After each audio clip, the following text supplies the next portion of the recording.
I almost left after 20 minutes. By the 25th minute, I had checked my phone so many times that the battery had dropped from 80% to 43%. The waiter had already asked twice if I wanted to order something besides water. The couple at the next table had finished their appetizers and moved on to dessert. Outside the restaurant window, a light spring rain tapped softly against the glass, and by the 30th minute, I was convinced my blind date wasn't coming. If you believe in kindness and second chances, please like, comment, share, and subscribe to Kindness Corner. My name is Nolan, and at 34, I wasn't exactly excited about blind dates anymore. This one had been arranged by my co-worker, Priya, who insisted her cousin would be perfect for me. She is funny, Priya had said, and she actually listens when people talk. I remember laughing at that. It sounded less like a compliment and more like a rare personality trait these days. The truth was, I hadn't dated seriously in almost 3 years. Between working as a physical therapist, helping my father after his hip surgery, and trying to keep up with rent in a city that seemed determined to empty my bank account every month, dating had slowly slipped to the bottom of my priorities. Still, something about Priya's confidence convinced me to say yes. So, there I sat at a small Italian restaurant called Harbour and Vine, wearing the only blazer I owned that didn't look wrinkled. 31 minutes late, I stood up and reached for my wallet. Then someone rushed through the front door. She looked slightly out of breath, her hair damp from the rain. She wore a pale blue dress under a grey coat and carried an expression somewhere between embarrassment and exhaustion. Her eyes found mine immediately. "I am so sorry," she said. Then she paused, studying my face for a second, and smiled. "You have kind eyes." Of all the things I expected to hear that night, it wasn't that. Not, "Sorry I am late." Not, "You must be Nolan." Not even "Traffic was terrible." Just that. "You have kind eyes." I didn't know what to say, so I laughed awkwardly and sat back down. Her name was Tessa. As we ordered dinner, she explained why she was late. Her younger brother had called during her drive. Their mother had recently started chemotherapy, and he was overwhelmed trying to manage everything at home. Tessa had pulled into a parking lot to calm him down. "I lost track of time," she admitted. "I almost turned around because I figured you'd leave. Honestly, I almost had. But there was something sincere about the way she said it. The conversation that followed wasn't magical. It wasn't perfect. There were awkward pauses. I accidentally knocked over my water glass. She admitted she hated small talk. I admitted I still used the same coffee maker I'd owned since college.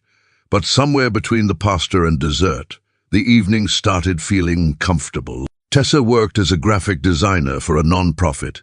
She loved old bookstores, hated alarm clocks, and always carried a notebook because she was afraid she'd forget good ideas. I learned she was the kind of person who remembered people's birthdays without Facebook reminders. The kind of person who returned shopping carts even when nobody was watching. The kind of person who noticed things. At one point, our waiter accidentally brought her the wrong meal. Most people would have complained. Tessa simply smiled and said, "No worries, everyone has rough days. Fonte honde." The waiter looked relieved.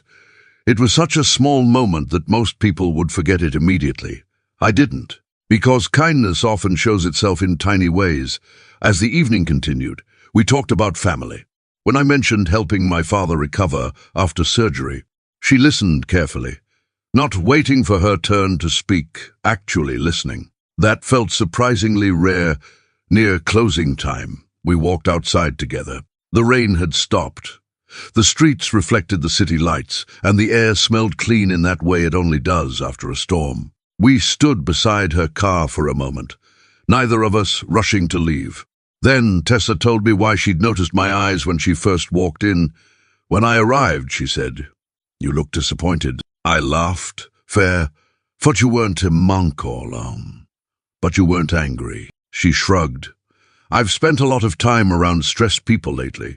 Most people wear frustration on their faces. You looked hurt, maybe, but not mean."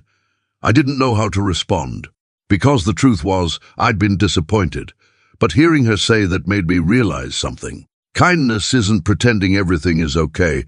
It is choosing not to pass your frustration onto someone else. We started seeing each other after that, slowly. No dramatic movie moments, no perfect fairy tale. Just coffee dates, grocery store runs, helping her mother during treatments, and long conversations that stretched past midnight. Life remained messy. Bills still arrived. Cars still broke down. Work still got stressful. But somehow those ordinary problems felt lighter when someone faced them with you. Comment kindness still exists if you believe even one good act can change someone's life. A year later, Tessa gave me a small framed note she'd written. Inside were only 4 words. You have kind eyes. Not because my eyes looked special, but because that simple observation reminded me that people notice more than we think. The way we treat strangers, the patience we show when nobody rewards it, the grace we offer when life makes us tired. If this story touched your heart, please leave a like and share it with someone who still believes kindness matters. Because sometimes the most important thing we give another person isn't money, advice, or grand gestures. Sometimes it is simply choosing kindness during an ordinary moment when nobody expects it. And every now and then, that small choice becomes the beginning of something beautiful.